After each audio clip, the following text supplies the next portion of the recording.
2026 में तमिलनाडु और बंगाल में भारतीय जनता पार्टी और एनडीए की सरकार बनने जा रही है।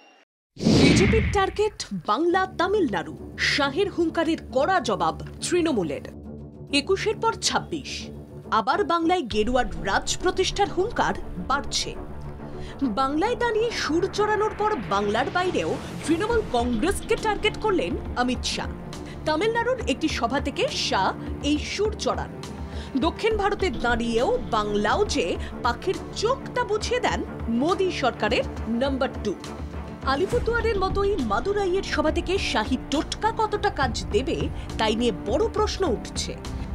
যেখানে বিজেপির কোন দল বাড়ছে, ক্ষমতার হ্রাস হাতে রাখা নিয়ে ক্ষমতাধর নেতাদের স্পর্ধা দেখানোর ঝোঁক বাড়ছে, সেখানে কিভাবে বঙ্গজয় সম্ভব হবে এই অল্প সময়ে তা নিয়ে প্রশ্ন উঠছে। 21-এও তো এই স্লোগান শোনা যায়, কিন্তু বাস্তবে ভোট বাক্সে ফসল তুলতে ব্যর্থ পদ্ম শিবির ঘুরে দাঁড়ানোর বদলে ঘর ভাঙছে। কলহে কাহিল কেন্দ্রের শাসকরা।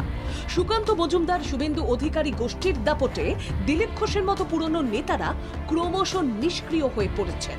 আদি 90-এর দ্বন্দ্বের চক্রবুহ থেকে কিছুতেই বেরোতে পারছেন না গেরুয়া অভিমন্যুরা। এছাড়াও আরো বড় প্রশ্ন উঠছে, বাংলায় তো বিজেপি জয়ী বিধায়কদেরই ধরে রাখতে পারেনি। 21-এ বিজেপি 77টি আসনে জিতলেও বহু বিধায়ক শিবির বদল করেছেন। মেরুকরণের অস্ত্রে শান দেওয়া ছাড়া বিজেপি সেভাবে দাগ কাটতে পারেনি। পর্যবেক্ষকদের আরো অভিমত, মমতার বিকল্প মুখ নেই বিজেপিতে।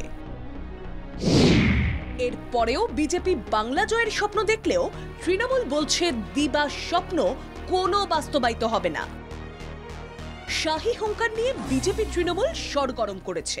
অমিত শাহ যখন কোনো কিছু বলেন ফাঁকা আওয়াজে বলেন না, পরিসংখ্যান পরিস্থিতির ওপর নজর রেখে তারপরেই বলেন। আর তিনি যখন সোজা পশ্চিম বাংলার কথা মাদ্রাজের মাটিতে গিয়ে বলছেন, তার মানে এটা বুঝতে হবে এর মধ্যে সারমর্ম অনেক আছে। তৃণমূল কংগ্রেস বলে দিয়েছে 235-এর বেশি আসন নিয়ে আবার ফেরত আসবে। 2011 থেকে আজ 2026 পর্যন্ত যতগুলো নির্বাচন হয়েছে প্রত্যেকটা নির্বাচনে তৃণমূল কংগ্রেসের ভোট বেড়েছে এবং বিধায়ক সংখ্যা বেড়েছে। এসব পড়াশোনা করে না, খবর রাখে না, শুধু স্বপ্নের বিরিয়ানিতে ঘি ঢালতে চায়। আর তামিলনাড়ুতে গিয়ে অমিত শাহ কি বললো সেইটা দিয়ে নাকে সর্ষের তেল দিয়ে ঘুমোবে এবার বিজেপির নেতারা।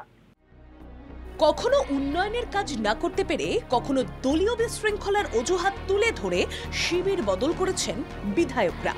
বিশ্বজিৎ দাস, সুমন কাঞ্জিলাল, তন্ময় ঘোষ, তাপসী মণ্ডলের মতো বহু বিজেপি বিধায়ক দল বদলেছেন বলে দাবি তৃণমূল কংগ্রেসের। তাই 26-এর আগে সংগঠন না গুছিয়ে স্বপ্ন ফেরি করে কোনো লাভ হবে না বলে স্পষ্ট করছেন তৃণমূল নেতৃত্ব।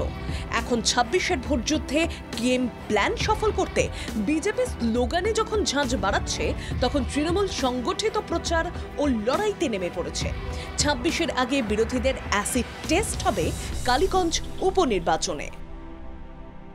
ব্যুরো রিপোর্ট, বাংলা জাগো।